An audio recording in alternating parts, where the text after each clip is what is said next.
Maka kami berikan muqaddimah fiqhiyah yang pada pertemuan yang lalu kita sudah membahas tentang kesunnahan solat di dalam solat. Dan sekarang kita lanjutkan, dan memang musannaf Imam Abi Suja tidak menyebutkan secara khusus kesunnahan setelah solat. Sekarang kita tambahkan kesunnahan setelah solat. Ada sunnah dibagi tiga: sunnah sebelum solat semacam adzan, iqamat. Ada sunnah di dalam solat, kemudian ada sunnah setelah solat. Kita akan bahas tentang sunnah setelah solat. Disunnahkan setelah kita melakukan solat untuk membaca istighfar. Secara umum berzikir kepada Allah. Berzikir. Utamakanlah istighfar. Dahulukan ini.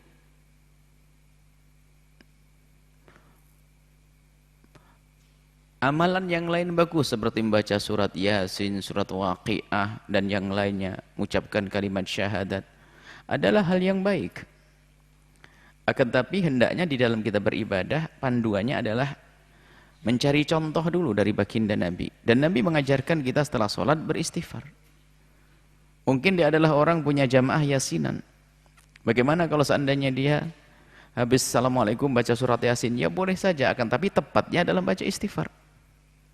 Baru setelah selesai zikir-zikir waridnya, zikir-zikir yang datang dari baginda Nabi, nanti ambil amalan-amalan yang umum, bisa dilaksanakan di kapan saja, yang mutlak, yang tidak terikat dengan waktu. Istighfar, di dalamnya adalah istighfar, zikir dan doa. Istighfar, zikir dan doa. Ini ada riwayat dari baginda Nabi Muhammad SAW dalam hadis yang diriwayatkan oleh Imam Muslim. Nabi, bahwasanya baginda Nabi itu idzan sarafa min salatihi, kalau sudah selesai dari salatnya, istaghfarullah thalatha. Beristighfar kepada Allah 3 kali. Beristighfar kepada Allah 3 kali. Adapun istighfar itu bagaimana? Dalam riwayat lain disebut astaghfirullahaladzim. Ada astaghfirullahaladzim alladzi la ilaha illahu al-hayyal qayyum wa atubu ilaih. Astaghfirullahaladzim alladzi la ilaha illahu al-hayyal qayyum wa atubu ilaih. Ini kita perlu ingatkan secara bahasa al-hayya, bukan al-hayyu. Sebab al-hayya ini adalah sifat daripada Allah. Astaghfirullah al-azima al-hayya al-qayyuma. Maka al-hayya ini diantaranya istighfar. Yang jelas istighfar astaghfirullahaladzim. Boleh begitu saja. Tapi ada riwayat lain adalah astaghfirullahaladzim. Cara beristighfar adalah astaghfirullahaladzim alladzi la ilaha illahu al-hayyal qayyuma wa atubu ilaih. Kemudian setelah itu apa? Dalam hadis sebutkan waqala Allahumma. Setelah beristighfar 3 kali, Nabi baca Allahumma antas salam. Ya Allah, engkau adalah as-salam. Ingat Asmaul Husna? Salam adalah nama Allah. Artinya zat yang selalu memberikan kesejahteraan, kedamaian. As-salam. Wa minkas salam. Dan kedamaian, kesejahteraan hanya darimu ya Allah. Dalam riwayat wa ilaika ya'udus salam. Tabarakta rabbana dzal jalali wal ikram. Allahumma antas salam wa minkas salam wa ilaika ya'udus salam. Tabarakta rabbana wa ta'alaita ya dzal jalali wal ikram. Tabarakta rabbana. Tabarakta rabbana wa ta'alaita. Maha suci engkau dan maha tinggi Allah. Ya dzal jalali wal ikram. Ya dzal jalali, wahai zat yang punya keagungan dan kemuliaan. Dzal jalali ay yastahiqu ay yujalla, dzal ikram, dzal jalali wal ikram ay yastahiqu ay yukram. Maksudnya Allah zat yang layak untuk diagungkan dan dimuliakan. Ini zikir yang dibaca oleh baginda Nabi sallallahu alaihi wasallam. Kemudian cara membaca zikirnya, kita boleh membaca dengan pelan-pelan tanpa ada orang yang mendengar. Allah Maha tahu kok. Allah Maha dengar kita membaca pelan-pelan, Allah Maha tahu. Bisanya kita pelan-pelan, astagfirullahaladzim, astagfirullah. Allah Maha mendengar. Akan tapi bagaimana jika kita ingin mengangkat suara kita? Imam Bukhari meriwayatkan tentang zikir setelah sholat. Disebutkan bahwasanya dalam Imam Bukhari dan Imam Muslim dari Sayyidina Abdullah bin Abbas radhiyallahu taala anhuma, beliau bercerita, anna raf'as sawti bidzikri hina yansarifun nasu minal maktubati kana la ahdin Nabi sallallahu alaihi wasallam. Sesungguhnya mengangkat suara di dalam berzikir setelah selesai sholat itu pernah ada pada zaman Nabi sallallahu alaihi wasallam. Artinya jika yang ingin berzikir pelan-pelan silahkan, tapi kalau ada orang mengeluarkan suaranya hingga terdengar oleh yang lainnya, itu bukan suatu yang salah karena pernah ada pada zaman Nabi sallallahu alaihi wasallam. Ada sebagian orang yang tidak mau mengangkat suara dalam zikir. Mengangkat suara dalam zikir bahkan ada yang dianjurkan sangat keras. Ada yang sedang, boleh pelan-pelan. Sangat keras untuk mengundang orang, Allahu Akbar, Allahu Akbar. Adzan keras, zikir juga. Adapun zikir setelah sholat adalah, ya kerasnya jangan kayak orang adzan.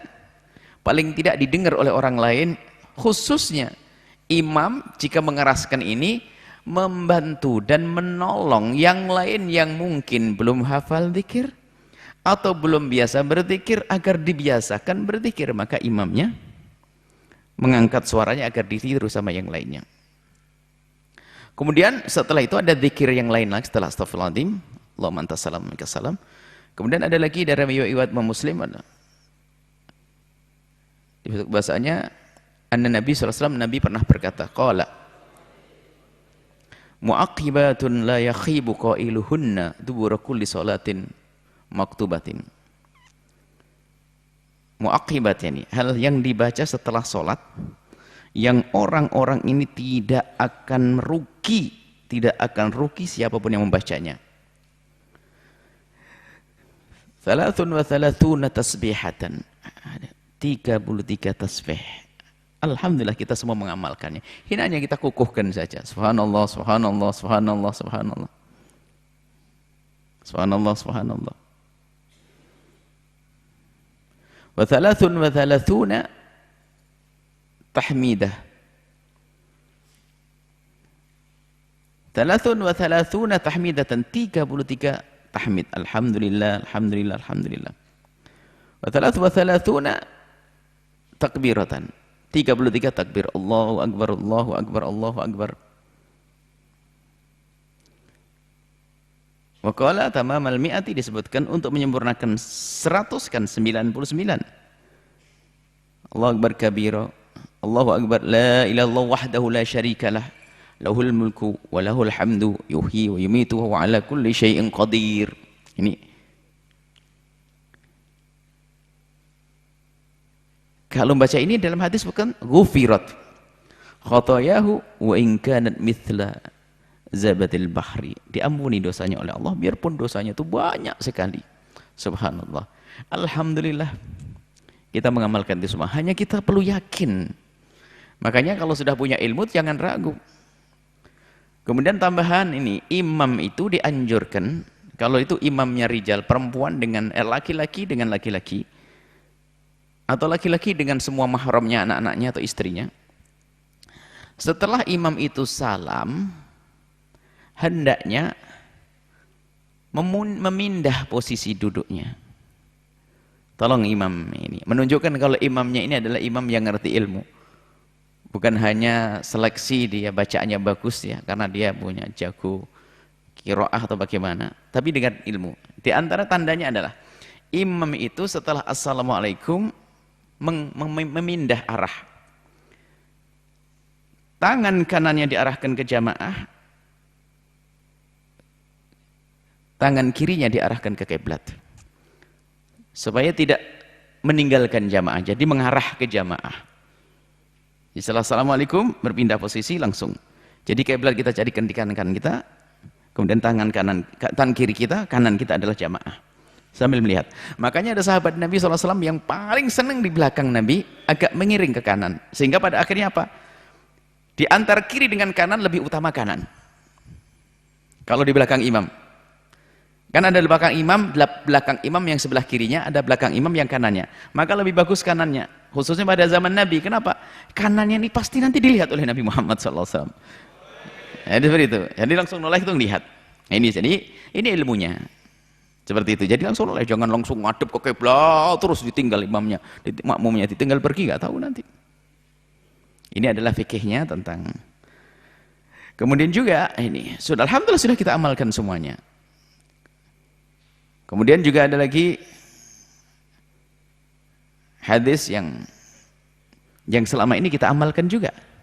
Khusus spesial pagi itu setiap waktu sholat ya. Ini tadi setiap habis sholat. Istighfar, Allahumma antas salam, kemudian subhanallah, tasbih dan lain-lain tadi. Itu adalah setiap habis sholat 5 waktu. Cuman ada tambahnya sholat subuh. Sholat subuh ada satu riwayat dari Imam Tirmidzi, anna Nabi SAW, bahasa Nabi Muhammad SAW. Beliau bersabda, "Man qala dubura sholatil fajri," barang siapa yang membaca setelah sholat subuh, wa wathanin rijlahu, dan dia masih thanin rijlahu, masih dalam posisi duduknya yang belum dirubah. Jadi sebelum berpindah, imamnya pun sebelum berpindah. Thanin rijlah. Qabla yatakallam, sebelum ngomong apapun, la ilaha illallah wahdahu la syarikalah. Lahul mulku wa lahul hamdu yuhyi wa yumitu wa huwa ala kulli syai'in qadir. La ilaha illallah, tidak ada Tuhan selain Allah, wahdahu yang maha tunggal, la syarika lahu, tidak ada sekutu bagi Allah. Lahul mulku, bagi Allah lah segala kerajaan, wa lahul hamdu, dan hanya bagi Allah lah segala pujian. Yuhyi wa yumitu, yang maha menghidupkan dan mematikan, wa huwa ala kulli syai'in qadir, dan Allah maha kuasa atas segala sesuatu. Asyra marratin, 10 kali. Alhamdulillah sudah diamalkan juga, nggak kurang ya.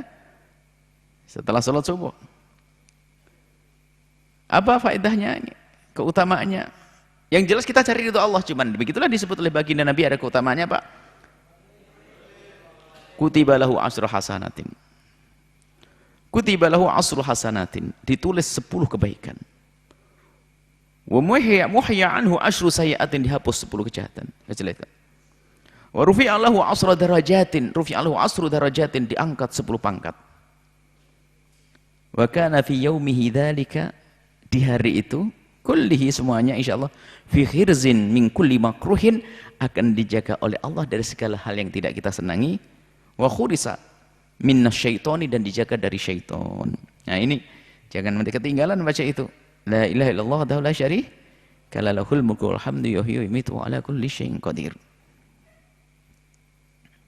Kemudian juga ada riwayat dari Imam Abu Daud dari Sayyidina Mu'ad bin Jabal, bunyinya begini, an Rasulullah SAW akhadha biyadihi, tiba-tiba Sayyidina Nabi SAW memegang tangannya Sayyidina Abdullah bin Mas'ud. Oh indahnya kita bisa memegang tangan baginda Nabi. Wa qala, dan berkata, ya Mu'ad, dipegang tangannya sambil berkata, ya Mu'ad, wahai Mu'ad, inni la uhibbuk, aku mencintaimu wahai Mu'ad. Kebalikannya hari ini kita yang ngomong aku cinta Nabi. Ini langsung Nabi yang mengucapkan, ya Mu'ad, inni la uhibbuk. Kalau kita membaca hadis ini kebayang gimana rasanya Sayyidina Mu'ad, Nabi mengucapkan begitu. Apa yang ada di hadis Sayyidina Mu'ad? Nabi yang mengatakan, ya Mu'ad, inni la uhibbuk, inni la uhibbuk. Dalam riwayat sampai 3 kali, inni la uhibbuk, dalam riwayat. Waqala, kemudian Nabi Muhammad sudah memegang tangannya, mengucapkan cinta, lalu usika, aku berwasiat kepadamu ya Mu'ad, menunjukkan ini hal yang sangat penting. La tada'anna, jangan sekali-kali kau tinggalkan, fi duburi kulli sholatin, setiap habis sholat wahai Mu'ad, taqulu, untuk kau ucapkan, Allahumma a'inni ala dzikrik wa syukrik wa husni ibadatik. Sudah kita amalkan juga alhamdulillah semuanya. Allahumma a'inni, ya Allah berikan kepadaku pertolongan, ala dzikrik, untuk bisa selalu berzikir kepadamu ya Allah. Sungguh seorang hamba tidak akan mampu berzikir kecuali dengan pertolongan Allah. Wa syukrik, dan mensyukuri nikmatmu ya Allah. Kadang banyak diberi karunia tapi nggak bisa mensyukuri. Wa husni ibadatik, ya Allah bantu kami untuk bisa benah dalam beribadah. Banyak orang beribadah tapi kadang kurang benar. Semua pertolongan dari Allah. Iyyaka na'budu wa iyyaka nasta'in. Sampai di sini. Yang lainnya kita lanjutkan pada pertemuan yang akan datang insyaallah. Karena majelisnya adalah majelis hikam. Ini diantara zikir-zikir tadi. Semoga kita bisa mengamalkannya. Alhamdulillah sudah diamalkan. Tinggal agar semakin yakin bahwasanya itu bukan asal saja. Para ulama hadirkan dalam zikir-zikir kita bukan asal, ada sandarannya dari baginda Nabi sallallahu alaihi wasallam.